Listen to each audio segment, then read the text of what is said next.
पिछले लेक्चर में moderate politics का पार्ट 1 हम लोगों ने स्टडी किया था और अब इस लेक्चर में, इस डिस्कशन में moderate politics of Indian national movement का, भारतीय राष्ट्रीय आंदोलन के नरमपंथी चरण का दूसरा पार्ट हम लोग कंक्लूड करते हैं। ठीक है, इसको डिस्कस करते हैं। तो डिमांड्स ऑफ द मॉडरेट्स, पिछले लेक्चर में, पिछले पार्ट में हम लोगों ने यहीं तक पढ़ा था, अध्ययन किया था। उसके आगे डिमांड्स ऑफ द मॉडरेट्स, नरमपंथियों की मांगे, अब सामाजिक, राजनीतिक और सांस्कृतिक और आर्थिक मांगे। ठीक है ना। तो अब सामाजिक मांगे देखिए क्या है। सामाजिक मांगे सोशल अपलिफ्टमेंट, सामाजिक उत्थान करें। ठीक है ना। सामाजिक उत्थान, कैसे सामाजिक उत्थान हो? विधियां, विधि बनाकर, कानून पास करके, विधि बनाकर सामाजिक कुरीतियों पर, सामाजिक बुराइयों पर प्रतिबंध लगाया जाए।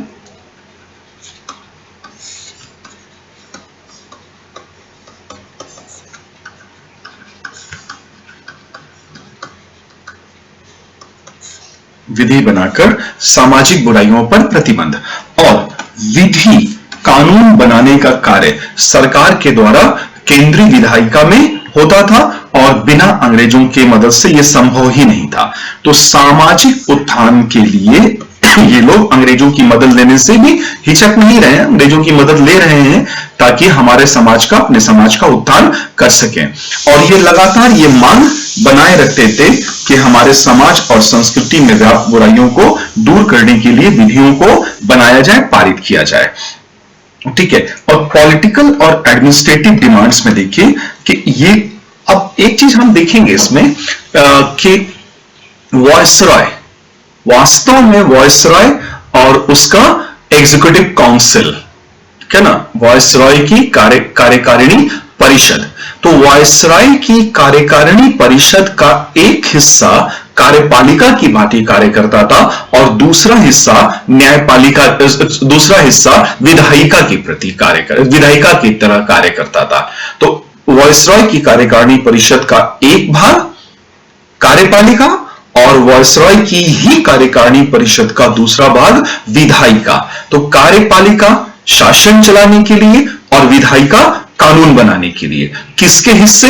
वॉयसरॉय की कार्यकारिणी परिषद के हिस्से। कुल मिला जुला करके हम ये देख रहे हैं कि कार्यपालिका और विधायिका दोनों ही बॉडीज, दोनों ही अंगक, ये वॉयसरॉय की कार्यकारिणी परिषद का विस्तार है। यानी कि कार्यपालिका और विधायिका में मूल रूप से कोई स्पष्ट विभाजन नहीं दिखाई दे रहा है। तो इन्होंने मांग रखी कि कार्यपालिका और विधायिका का पृथक्करण किया जाए। कार्यपालिका एवं विधायिका का पृथक्करण किया जाए, एक मांग रखी गई। ठीक है। दूसरा, चुने हुए प्रतिनिधियों की संख्या बढ़ाई जाए। So separation of executive and legislative bodies. दूसरी demand, increase in the number of elected representatives. चुने हुए प्रतिनिधियों की संख्या बढ़ाई जाए। है ना? चुने हुए प्रतिनिधियों की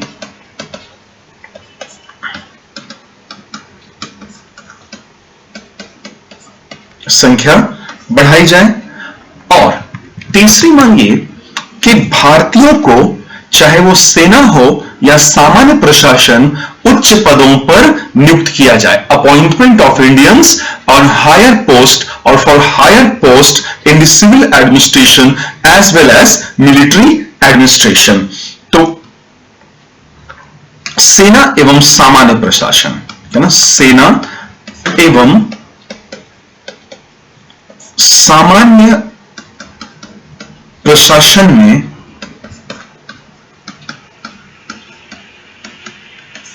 भारतीयों को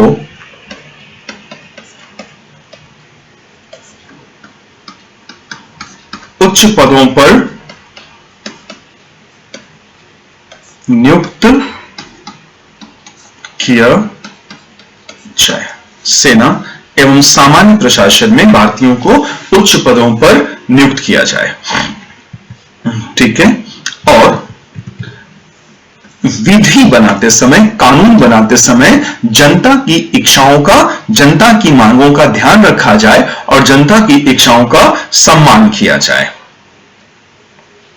ठीक है ना। कानून बनाने में जनता की इच्छा का सम्मान हो। ठीक है। और क्षेत्रीय यानी कि स्थानीय निकाय, जैसे local bodies, municipal corporation, panchayat, इनको और अधिक अधिकार दिए जाएं और उन्हें और ज्यादा एम्पावर किया जाए। ठीक है। तो इसको हम लोग बोलते हैं एम्पावरमेंट ऑफ लोकल बॉडीज, स्थानीय। ठीक है। स्थानीय निकायों को सशक्त बनाया जाए।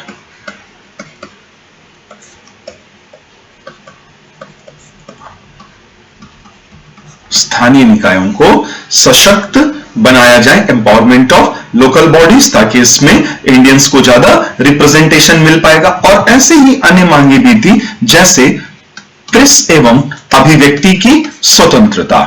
ठीक है ना। प्रेस एवं अभिव्यक्ति की स्वतंत्रता। ठीक है ना। Freedom of press and freedom of expression. ठीक है। और इसके अलावा आर्थिक मांग, और सबसे प्रमुख जो आर्थिक मांग थी, the foremost economic demand was to prevent the drain of wealth of India to England. ठीक है ना। तो धन के, भारत का धन जो इंग्लैंड की तरफ जा रहा था, धन के बहिर्गमन को रोका जाए। ठीक है ना। To prevent drain of wealth of India. ठीक है। सेना और प्रशासन, जिस पर कि अंग्रेजी सरकार बहुत अधिक व्यय करती थी, और अगर वहां से पैसा कट करके, वो व्यय कम करके लोगों के कल्याण पर खर्च किया जाए, तो वो ज्यादा लाभदायक हो सकता था भारतीयों के लिए। तो इन्होंने ये मांग रखी, नरमपंथी नेताओं और कांग्रेस ने ये मांग रखी कि सेना और प्रशासन पर होने वाले भारी भरकम खर्च को कम किया जाए। सेना एवं प्रशासन पर होने वाले खर्चे को कम किया जाए। ठीक है ना। और एक चीज और हम क्या देख रहे थे उस जमाने में, कि भारत के धन को जो ये लूट करके ले जाते थे, उसका एक हिस्सा ये अफ्रीका और एशिया के अन्य क्षेत्रों में अपने उपनिवेश बसाने में उपयोग में लाते थे। तो भारत से वसूले गए धन का ये लोग मिसयूज कर रहे थे, गड़बड़ कर रहे थे, और भारत के धन से अपने साम्राज्यवादी हितों और औपनिवेशिक हितों को अफ्रीका और एशिया में पूरा करने का प्रयास कर रहे थे। तो हमारे नरमपंथी नेताओं ने यह कहा कि भारत के धन का दुरुपयोग और अपव्यय ये सब रोका जाए। ये तो सरासर दुरुपयोग है। ठीक है ना। साम्राज्यवाद के प्रसार के लिए भारत के धन के दुरुपयोग को रोका जाए। ठीक है ना। और agricultural development of India and re industrialisation. ठीक है ना। कृषि का विकास और पुनः पुनर्औद्योगिकरण, पुनर्औद्योगिकरण, री इंडस्ट्रियलाइजेशन ऑफ इंडिया। तो agricultural development of India and re industrialisation of India, ये सब मांग हमारे नरमपंथी नेता अंग्रेजी राज के सामने रख रहे थे। यद्यपि कि बहुत सी मांग पूरी नहीं ही हो पाती थी, उसके बावजूद ये संगठित रूप से अपनी मांगों को वायसरॉय के सामने रखा करते थे। अब जो ये मांग रख रहे थे, मांगों को रखने के लिए जो इन्होंने रणनीति बनाई थी, जो तौर तरीके विकसित किए थे, उसे हम लोग क्या कहते हैं? उसे कहते हैं मॉडरेट स्ट्रेटेजीज, ठीक है ना? Moderate strategies to fulfil their demands and to raise their voice, नरमपंथी रणनीति, ठीक है ना? तो नरमपंथियों की रणनीति,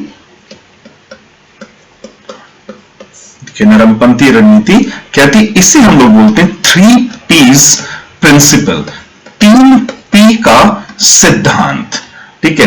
3P का सिद्धांत, जैसे प्रेयर, ठीक है, पिटिशन और प्रेस, पिटिशन एंड रिजोल्यूशंस, ठीक है ना? Prayers, petitions and resolution and press. तो अब प्रेयर ये अंग्रेजों के सामने गिड़गिड़ाते थे, हाथ जोड़ते थे, क्योंकि नरमपंथी है ना, नरम चरण ही नरमपंथी। अगर शुरुआती दौर में, अगर प्रारंभिक चरण में बहुत तीव्र स्वर में अपनी आवाज उठाते और सीधे आजादी की मांग करने लगते, तो अंग्रेज इस आंदोलन को वहीं पर कुचल देते, बर्बरता पूर्वक इसका दमन हो जाता। तो अब यूं कह लीजिए कि इनकी मजबूरी ही यही थी कि इन्हें अपनी आवाज को, अपनी मांगों को दबे आवाज, दबे सुर में उठाना था, तो प्रेयर करना था। तो ये प्रेयर किया करते थे, अनुनय विनय किया करते थे, पिटीशन डालते अंग्रेजों के सामने, प्रस्ताव रखते, प्रस्ताव पारित करते, प्रार्थना पत्र देते थे, और अपने प्रेस में ये अपना न्यूज़पेपर चलाते थे, घाटे में चलाते थे देश के लिए, और उन प्रेस में ये लगातार आर्टिकल्स लिखा करते थे, writing articles in their newspapers. जैसे कहेंगे आर्टिकल्स न्यूज़पेपर्स में, उस जमाने में एक न्यूज़पेपर जिसमें ये लोग लेख लिखा करते, और द हिंदू, और दूसरा था स्वदेश मित्रम, ठीक है ना? स्वदेश मित्रम। ये दोनों ही समाचार पत्र ये under the editorship of Gopal Subramania Iyer, ठीक है ना? गोपाल सुब्रमण्यम अय्यर के संपादन में छपते थे, और इनमें नरमपंथी नेता लेख लिखा करते, अपनी मांगों को उठाया करते और अंग्रेजों पर दबाव डालते, प्रेशर ग्रुप की तरह काम करने की कोशिश करते थे। ऐसे ही और समाचार पत्र था बंगाली, जिसका एडिटरशिप था सुरेंद्रनाथ बैनर्जिया के पास, ठीक है ना? स्पेलिंग एरर नहीं है, बैनर्जिया ही लिखा जाता है, बोला जाता था उन्हें सुरेंद्रनाथ बैनर्जिया, बंगाली, ठीक है? और एक बड़ा लोकप्रिय समाचार पत्र अमृत बाजार पत्रिका, ठीक है ना? एक न्यूज चैनल है ABP, इसी से अमृत बाजार पत्रिका। तो ABP न्यूज़पेपर उस जमाने में घोष ब्रदर्स छापते थे, और शिशिर कुमार घोष, ठीक है ना? उसमें शिशिर कुमार घोष और मोतीलाल घोष, ठीक है? ये एक अन्य सुधारक नाम का समाचार पत्र, एक बड़े प्रमुख नरमपंथी नेता गोपाल कृष्ण गोखले के संपादन में छपा करता था, सुधारक, ठीक है? ऐसे ही हिंदुस्तानी और एडवोकेट ऑफ इंडिया नामक दो समाचार पत्रों का संपादन सर्वप्रमुख नरमपंथी नेता दादा भाई नौरोजी किया करते थे। और एक इंडियन मिरर इंडियन मिरर समाचार पत्र था और इनका संपादन NN सेन के हाथों में था। तो अब कई बार ना आप देखेंगे कि कुछ कुछ किताबों में नाम बदला रहता है ना, समाचार पत्र कुछ मैंने यहां पे लिखा जो वो एडिटर्स हैं। कई बार क्या होता था, एडिटर अलग है और समाचार पत्र का मालिक, प्रेस के मालिक कोई और है, तो इसमें कंफ्यूज मत करिएगा ना, मेनली एडिटरशिप पे ही क्वेश्चन बन रहा होता है। ठीक है, तो अब ये चीजें थी और हमने देखा कि मॉडरेट स्ट्रेटेजीज। अब ये मॉडरेट्स के बारे में हम लोगों ने, नरमपंथियों के बारे में चर्चा की कि उनका दृष्टिकोण अंग्रेजी राज के प्रति क्या था, उनकी मांगें क्या थी और मांगों को पूरा करने के लिए विकसित की गई रणनीति पर भी चर्चा की। अब हम लोग ये देखते हैं कि नरमपंथियों और कांग्रेस को लेकर के अंग्रेजी राज का, अंग्रेजी सरकार का क्या दृष्टिकोण था। तो इससे हम लोग कुछ यूं लिख लेते हैं नेक्स्ट रीडिंग में कि attitude of the British government, ठीक है, British government of India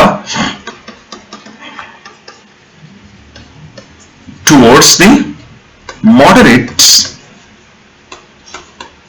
and Indian National Congress, नरमपंथियों एवं कांग्रेस पार्टी के प्रति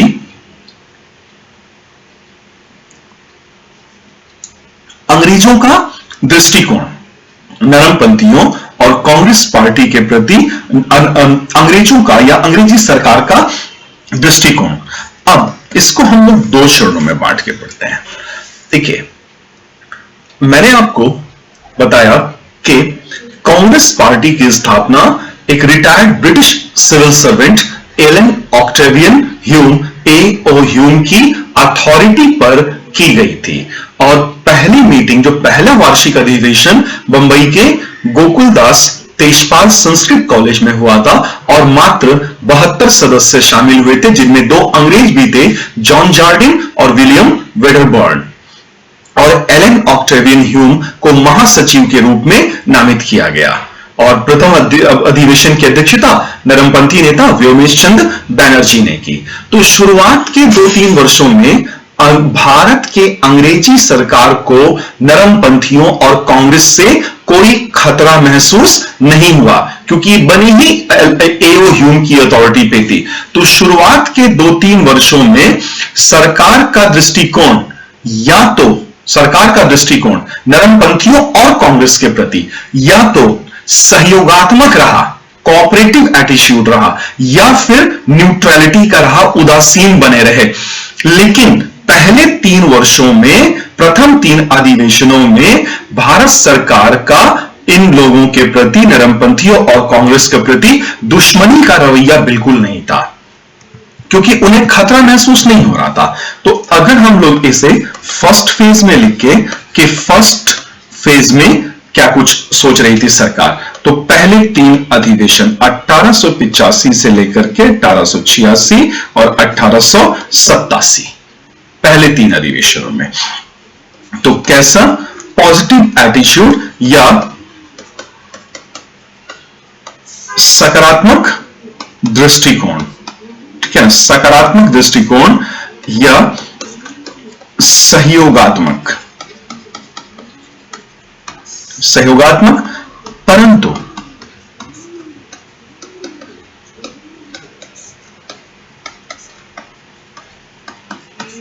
शत्रुता का नहीं, शत्रुता का नहीं था, ठीक है ना। न्यूट्रलिटी का था लेकिन शत्रुता का नहीं था। सकारात्मक, सहयोगात्मक, उदासीन, परंतु शत्रुता का नहीं था। कैसे पता चल रहा है? हमें अपने इस पॉइंट ऑफ व्यू को सपोर्ट करने के लिए कुछ फैक्चुअल इंफॉर्मेशन देने होंगे यहां पर। जैसे देखिए, उस वक्त जब कांग्रेस पार्टी की स्थापना हुई थी तो वॉइसरॉय ऑफ ब्रिटिश इंडिया थे लॉर्ड डफरिन। तो लॉर्ड डफरिन ने कांग्रेस के तीसरे अधिवेशन, जो कि कलकत्ता में संपन्न हुआ था, और वॉइसरॉय डफरिन भी कलकत्ता में रहते थे क्योंकि 1911 तक ब्रिटिश भारत की राजधानी कलकत्ता थी। तो वॉइसरॉय डफरिन ने कांग्रेस पार्टी के तीसरे वार्षिक अधिवेशन में शामिल हुए सदस्यों के लिए एक शानदार पार्टी का आयोजन किया था, उन्हें दावत दी थी कलकत्ता में, ठीक है ना। तो लॉर्ड डफरिन ने कांग्रेस के तीसरे अधिवेशन, ठीक है ना, तीसरे अधिवेशन के सदस्यों को कलकत्ता में पार्टी दी थी। तो पार्टी देना सहयोगात्मक दिख रहा है ना, दुश्मनी का तो दिख नहीं रहा है। एक तो ये फैक्चुअल इंफॉर्मेशन हमारे पास, और दूसरा 1887 मद्रास की बात है, और मद्रास में कांग्रेस पार्टी का तीसरा वार्षिक अधिवेशन हुआ था। तो तीसरे वार्षिक अधिवेशन के आयोजकों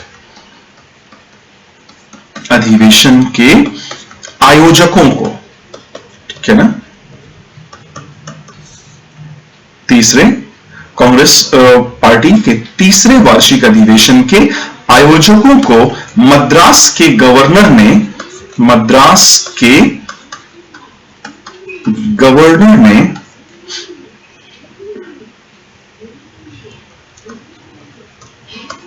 सहायता उपलब्ध कराई, तो इन 1887 the governor of Madras presidency provided facilities to the organizers of third annual session of the Congress। तो दो फैक्चुअल इंफॉर्मेशन लिया हमने, और हमने इस बात को सिद्ध किया कि प्रथम चरण में अंग्रेजी सरकार का दृष्टिकोण नरमपंथियों और कांग्रेस के प्रति सकारात्मक या उदासीन था, सहयोगात्मक था, परंतु शत्रुता का बिल्कुल भी नहीं था। और अगर हम लोग इसमें द्वितीय चरण में देखें या सेकंड फेज का लें हम लोग, तो सेकंड फेज का मतलब यहां पे स्पष्ट है कि 1888 कांग्रेस के चौथे वार्षिक अधिवेशन और उसके आगे एंड ऑनवर्ड्स। तो यहां हम लोग क्या देखेंगे कि अंग्रेजी सरकार का कांग्रेस पर, अंग्रेजी सरकार का शिकंजा कसने लगा, ठीक है ना, कसने लगा, और व्यवहार इनका शत्रुता पूर्ण हो चला, ठीक है ना, एनिमिटी। अब एनिमिटी दिखाई देगा, अब कॉपरेशन नहीं दिखाई दे रहा है। तो एनिमिटी क्यों दिखाई दे रही है, नॉन कॉपरेशन क्यों दिखाई दे रहा है? इसलिए दिखाई दे रहा है कि कांग्रेस के तीसरे और चौथे अधिवेशन से विशेषकर कांग्रेस की सदस्य संख्या में बहुत तेजी से बढ़ोतरी होने लगी थी, और जैसे ही कांग्रेस की सदस्य संख्या तेजी से बढ़ी, वैसे ही सरकार के कान खड़े हो गए कि अब ये तो बढ़ रहे हैं, ये तो ऑर्गेनाइज्ड होते जा रहे हैं, संगठित होते जा रहे हैं, तो ये जितने संगठित होंगे, जितने एकीकृत होंगे, हमारे लिए उतनी बड़ी प्रॉब्लम खड़ी करेंगे। यहीं से सरकार का नरमपंथियों और कांग्रेस के प्रति दृष्टिकोण में बड़ा बदलाव देखने को मिला।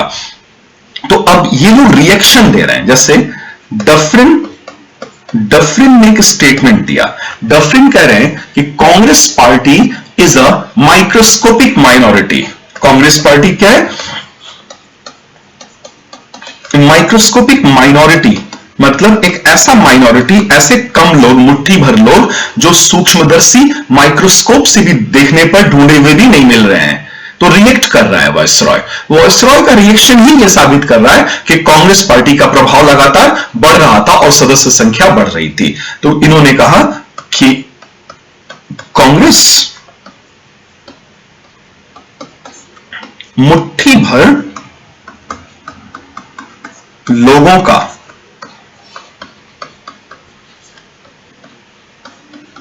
प्रतिनिधित्व करने वाली संस्था, मुट्ठी भर लोगों का प्रतिनिधित्व करने वाली संस्था। एक स्टेटमेंट इन्होंने ये दिया, और इन्होंने कहा Congress demand of the Congress, ये कांग्रेस की जो मांगे हैं, demands of the Congress as big jumps into the darkness, demands of the Congress as big jumps into the darkness, कि कांग्रेस की मांग, ठीक है ना, कांग्रेस पार्टी की मांग अंधेरे में छलांग लगाने जैसी है कि जो अंधेरे में छलांग लगाने का मतलब हाथ पैर टूटेगा। कांग्रेस की मांगे अंधेरे में छलांग लगाने जैसी।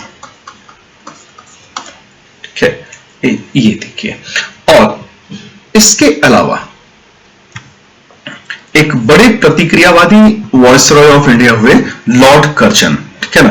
तो लॉर्ड कर्जन ने भी चिढ़ करके एक स्टेटमेंट दिया और लॉर्ड कर्जन ने कहा कि Congress is tottering to its fall. Congress is totter मतलब लड़खड़ाना। Congress is tottering to its fall and one of my greatest ambitions here in India is to assist it in its peaceful demise. Congress is tottering to its fall and one of my greatest ambitions while here in India is to assist it in its peaceful death or in its peaceful demise। ठीक है, तो इन्होंने कहा कि कांग्रेस लड़खड़ाकर गिर रही है। हालांकि ऐसा हो नहीं रहा था, लेकिन ये स्टेटमेंट दे रहे हैं। और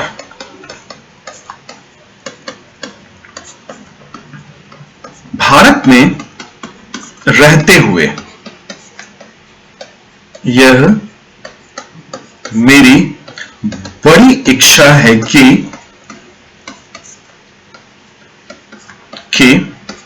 मैं मतलब कर्जन, मैं इसकी शांतिपूर्ण मृत्यु में कुछ सहायक बन सकूं।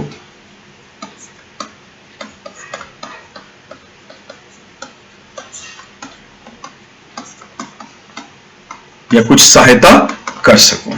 ठीक है ना, ये स्टेटमेंट इस सबसे पता चल रहा है। ठीक है ना, तो ये नरमपंथी और कांग्रेस पार्टी के प्रति सरकार का रवैया एक चरण में पहले 3 वर्षों में हमें सहयोगात्मक दिखाई दे रहा है। ठीक है, या तो सकारात्मक सहयोगात्मक लेकिन शत्रुता का नहीं, और दूसरे चरण में हमें क्या दिखाई दे रहा है, टोटल एनिमिटी, शत्रुता। क्योंकि स्टेटमेंट से ही पता चल रहा है, डफरिन ने जब बोला कि कांग्रेस क्या है, माइक्रोस्कोपिक माइनॉरिटी है and its demands as big jumps into the darkness, कि भाई इनकी मांगे क्या है, ये अंधेरे में छलांग लगाते रहेंगे, इनको हम कुछ देने होने वाले नहीं है। और लॉर्ड कर्जन ने कहा कि Congress is tottering to its fall and one of my greatest ambitions while here in India is to assist it in its peaceful demise और पीसफुल डेथ। ये सब गतिविधियां 1885 से विधिवत रूप से, संगठित रूप से चलने लगी और 1904-1905 तक नरमपंथी नेता राष्ट्रीय आंदोलन को लेकर के आगे बढ़ते रहे। और भारतीय राष्ट्रीय आंदोलन में नरमपंथी नेताओं ने बड़ा योगदान दिया और योगदान के साथ साथ कुछ इनकी सीमाएं भी रही। ठीक है ना, इनकी सीमाएं रही हैं, तो हम लोग इनके योगदान पर संक्षिप्त चर्चा कर लेते हैं। देखिए, सबसे महत्वपूर्ण योगदान, सबसे बड़ा योगदान इनका था ड्रेन ऑफ वेल्थ। इसको हम बोलते हैं economic critic of the colonialism. Economic critic of the colonialism, औपनिवेशिक तंत्र की आर्थिक मीमांसा, अंग्रेजों के आर्थिक नीतियों की बखिया उधेड़ना। ठीक है ना, और उस बखिया उधेड़ करके उनको जनता के सामने एक्सपोज करके रख देना, भारतीयों के सामने उनको नंगा करके रख देना कि अंग्रेज हमारे कोई माई बाप नहीं है, ये भारत में हमारा उद्धार करने नहीं आए हैं, ये भारत में भारतीयों का शोषण करने आए हैं, ये हमारा रॉ मटेरियल ले जाते हैं, मिनरल रिसोर्सेज ले जाते हैं, हमसे चीप लेबर, सस्ता श्रम लेते हैं और बदले में फैक्ट्री मेड गुड्स हमें बेचने के लिए भेज देते हैं। इनके फैक्ट्रीज में बना हुआ सामान भी बिकने के लिए आ जाता है। तो ड्रेन ऑफ वेल्थ इनका सबसे बड़ा योगदान। ड्रेन ऑफ वेल्थ मेंस के लिए विस्तृत अध्ययन करना होता है। ड्रेन ऑफ वेल्थ बहुत इंपॉर्टेंट है। हम लोग कुछ फैक्चुअल इंफॉर्मेशन को अभी ज्यादा डिस्कस कर रहे हैं, तो क्योंकि प्रीलिम्स नजदीक है, ठीक है ना, और प्रीलिम्स के लिए ये लेक्चर्स इंपॉर्टेंट होते हैं। ड्रेन ऑफ वेल्थ के लिए अगर हम लोग एक तरफ लिख लें इंडिया और दूसरी तरफ लिख लें ब्रिटेन, ऐसा क्यों? क्योंकि ब्रिटेन साम्राज्यवादी शक्ति, इंपीरियलिस्ट पावर, ठीक है ना,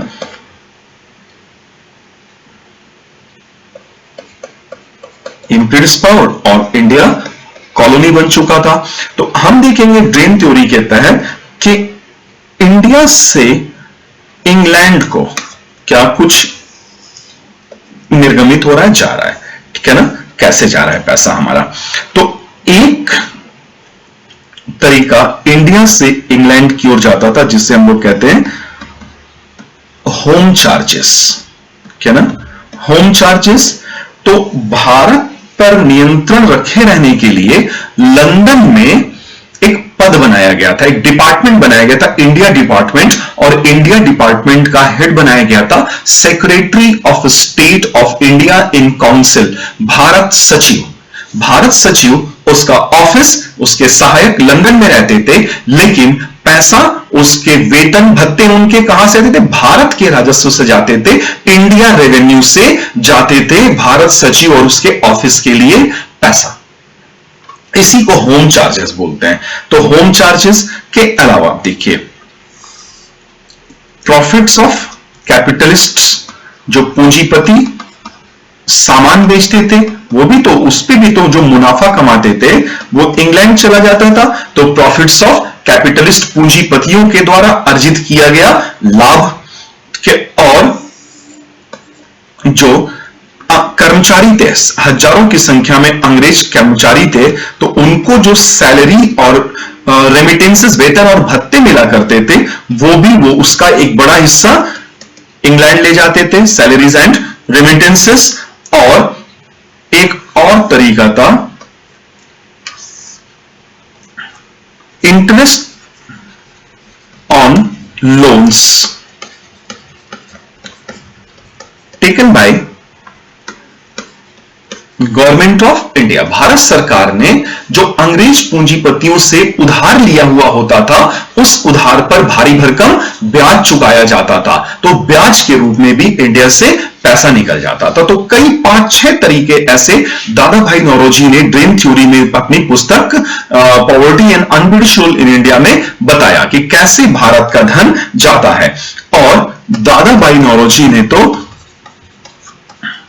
कैलकुलेट किया और कैलकुलेट करके बताया कि 8% of national income of India, Bharat के राष्ट्रीय आय का 8% इतनी बड़ी भारी भरकम राशि वो अंग्रेज ले जाते थे। ये बात उन्होंने 1867 में के आसपास बताई थी। इसी को ड्रेन थ्योरी बोलते हैं।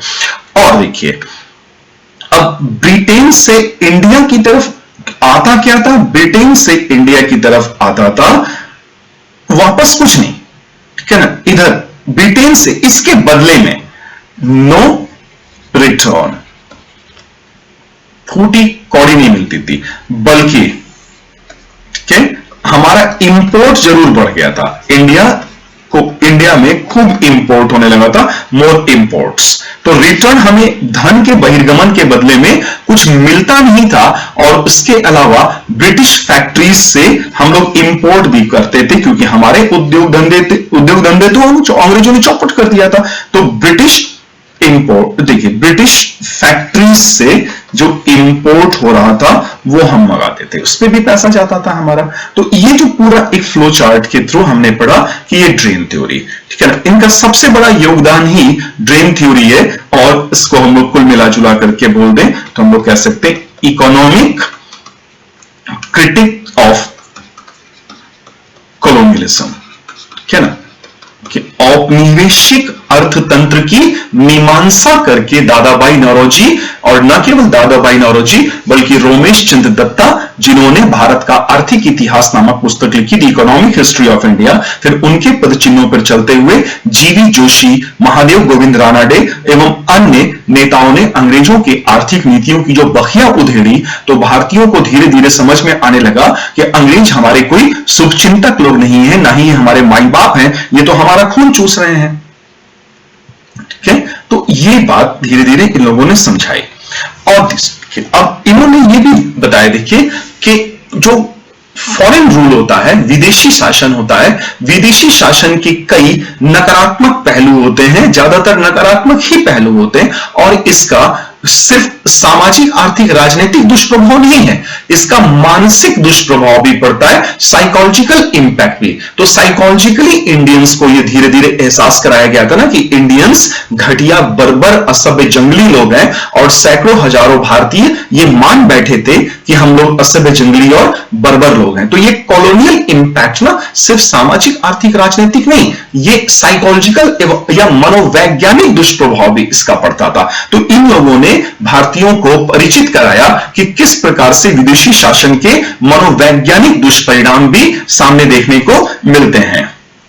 ठीक है, और अब देखिए योगदानों में कैसे और आगे हम इस चर्चा को आगे बढ़ा सकते हैं। अब इनके पास कोई बहुत एक्सपीरियंस नहीं राष्ट्रीय आंदोलन को आगे बढ़ाने का, यही विद्यार्थी भी हैं और यही लोग शिक्षक भी हैं। So they themselves were the teachers and they themselves were the disciples. ये अपने काम करते, कुछ अच्छे काम हो जाते हैं, कभी गलतियां हो जाती, उनसे सीखते, आगे बढ़ते, अनुभव प्राप्त करते जाते थे। ठीक है ना। तो और इनका धन के बहिर्गमन के अतिरिक्त इनका एक अन्य बेहद महत्वपूर्ण योगदान यह था कि इन्होंने भारतीय राष्ट्रवाद, इंडियन नेशनलिज्म का जो बीज था ना, शुरुआती दौर में राष्ट्रवाद का बीज लगाना पड़ता, तो इन्होंने राष्ट्रवाद का बीज लगाया।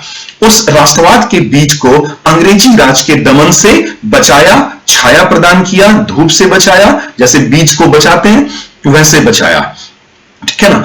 और यही लोग थे जिन्होंने प्रथम बार भारतीयों को राजनीतिक रूप से जागरूक करना प्रारंभ किया था, और धीरे धीरे ही सही ये तमाम भारतीय को राजनीतिक रूप से जागरूक करने जा रहे थे और कर भी रहे थे, और बल्कि भारत धीरे धीरे एक देश के रूप में उभरना प्रारंभ हो गया था। और हमारे नरमपंथी नेता सूर्यनाथ बैनर्जी ने कहा भी, India is a nation in the making. Bharat कैसा राष्ट्र है? भारत बनता हुआ राष्ट्र है, अभी हमें इसे और बनाना है, और इसके लिए लगातार हमें प्रयासरत रहना पड़ेगा। ठीक है ना। तो और ये लोग नरमपंथी नेता शुरुआती दौर में इन्होंने ही सेल्फ रूल या स्वराज की मांग को आगे बढ़ाया, स्वराज की मांग को आगे बढ़ाया। इन्होंने कहा कि कोई कितना भी बोले भाई, अपना सेल्फ रूल ही होता है। ठीक है। हाँ, एक चीज ध्यान रखिएगा, ये नहीं कह रहे कि अंग्रेजों भारत छोड़ो, क्योंकि शुरुआती दौर में अंग्रेजों भारत छोड़ो या सीधे सीधे आजादी मांग लेने का मतलब था बर्बरतापूर्वक आंदोलन का दमन कर दिया होता अंग्रेजों ने। तो आजादी नहीं मांग रहे हैं, स्वराज मांग रहे हैं कि भाई अंग्रेज बने रहें, लेकिन हमें अधिक अधिकार, हमें राजनीतिक प्रशासनिक अधिकार अधिक दिए जाएं, शासन में हमारी अधिक भागीदारी होनी चाहिए। इस तरह से इनकी डिमांड्स हो रही थी। और राष्ट्रवाद का बीज लगाने के अतिरिक्त इन्होंने राष्ट्रीय आंदोलन को आगे बढ़ाने के लिए एक बेहद मजबूत प्लेटफॉर्म, एक धरातल प्रदान किया था। और देखिए, बिना प्लेटफॉर्म के, बिना नींव के कोई भी बिल्डिंग नहीं खड़ी हो सकती। बड़ी बिल्डिंग आप नहीं बना सकते बिना नींव के, और यहां तो राष्ट्र बनाना था, तो राष्ट्र की नींव इन्हें बनानी थी, राष्ट्र की नींव, राष्ट्र के स्तंभ तैयार करने थे। तो आप सहज ही अंदाजा लगा सकते हैं आज हमारा देश जिस मजबूती के साथ खड़ा हुआ है, उसमें हमारे नरमपंथी नेताओं का कितना अधिक योगदान है। अगर इन्होंने मजबूत प्लेटफॉर्म नहीं दिया होता, तो उस मजबूत प्लेटफॉर्म पे ना तो गर्मपंथी आ पाते और ना ही हमें जल्दी आजादी मिली होती। आजादी मिलती, देर सवेर मिलती, थोड़ा और डिले हो जाता, दिक्कत होती और प्रॉब्लम्स होती, तो उन समस्याओं से इन्होंने हमें मुक्ति भी तो दिलाई ना। तो इनके पास दिखाने के लिए ट्रॉफी नहीं है कि भाई हम आजाद हो गए, हम आजाद हो गए, ट्रॉफी नहीं है इनके पास। लेकिन और कोई बड़ी सफलता भी इनके हाथ नहीं लगी। लेकिन गोपाल कृष्ण गोखले के शब्दों में अगर हम लोग इनका मूल्यांकन करें, तो हमारे नरमपंथी नेता गोपाल कृष्ण गोखले ने कहा कि ठीक है, हम असफल रहे, हम कोई बड़ा हासिल नहीं कर पाए, लेकिन हमारी असफलताओं से ही बड़ी बड़ी शक्तियां निकलेंगी जो महान उद्देश्यों को पूरा करेंगी, जो आजादी के बड़े सपने को आगे चलकर पूरा करेंगी। तो हमने असफलता से ही सही कम से कम अपनी देश की सेवा तो की, हाथ पे हाथ धरे बैठे तो नहीं रहे, एक प्लेटफॉर्म तो तैयार किया, राष्ट्रवाद का बीज भी लगाया। तो इनके अपने बड़े योगदान हैं, और योगदान के साथ साथ कुछ हद तक इनकी सीमाएं भी हैं, कुछ असफलताएं भी हैं जिन पे आप इनकी आलोचना कर सकते हैं। जैसे कि ये ग्रामीण क्षेत्रों में जाकर कार्य नहीं करते थे। ये शहरी लोग थे, शिक्षित मध्यम वर्गीय लोग थे और ये शहरों में ही रहा करते थे और शहरी लोगों के बीच काम किया करते थे। ठीक है ना। तो आप शुरुआती दौर के कांग्रेस के अधिवेशन देखेंगे तो अधिकांश अधिवेशन, ज्यादातर वार्षिक अधिवेशन बड़े बड़े शहरों में ही आयोजित किए गए, गांव में आयोजित नहीं किए गए। तो ये ग्रामीण लोगों के बीच में जनमानस में जाकर कार्य नहीं करते थे। शिक्षित मध्यम वर्गीय लोग थे, अपने कंफर्ट जोन से बाहर जल्दी निकलने का प्रयास नहीं किया करते थे और ना ही ये अपने अनुनय विनय की राजनीति से, पॉलिटिकल मेंडिकेंसी, राजनीतिक भिक्षावृत्ति की रणनीति से युवा वर्ग को अपनी तरफ आकर्षित कर पाए। तो युवा वर्ग इनकी तरफ आकर्षित नहीं हुआ, युवाओं को यह आकर्षित नहीं कर पाए। ठीक है ना। कुछ मुद्दों को जो इन्हें और प्रखरता से उठाना चाहिए था, जैसे जमींदारी व्यवस्था में जो खामियां थी जिससे किसानों का भीषण शोषण हो रहा था, ऐसे मुद्दों को भी ये प्रमुखता से नहीं उठा पा रहे थे। तो कुछ आलोचनाएं हैं जो आप इनकी कर सकते हैं, लेकिन आलोचना के बावजूद भी जो इन्होंने योगदान दिया उससे इनका योगदान किसी भी सूरत हाल में कम नहीं हो जाता है। ठीक है ना। तो ये योगदान और सीमाएं, ठीक है ना, ये पार्ट 2, ठीक है ना, ये पार्ट 2 हो गया मॉडरेट पॉलिटिक्स का, पार्ट 1 और पार्ट 2। Moderate politics 1885-1905। ठीक है। नेक्स्ट डिस्कशन में, अगली चर्चा में हम लोग स्वदेशी आंदोलन और गर्मपंथी राजनीति का उदय और प्रसार के विषय में चर्चा कर रहे होंगे। तब तक के लिए धन्यवाद, अपना ख्याल रखिएगा आप लोग। Thank you so much.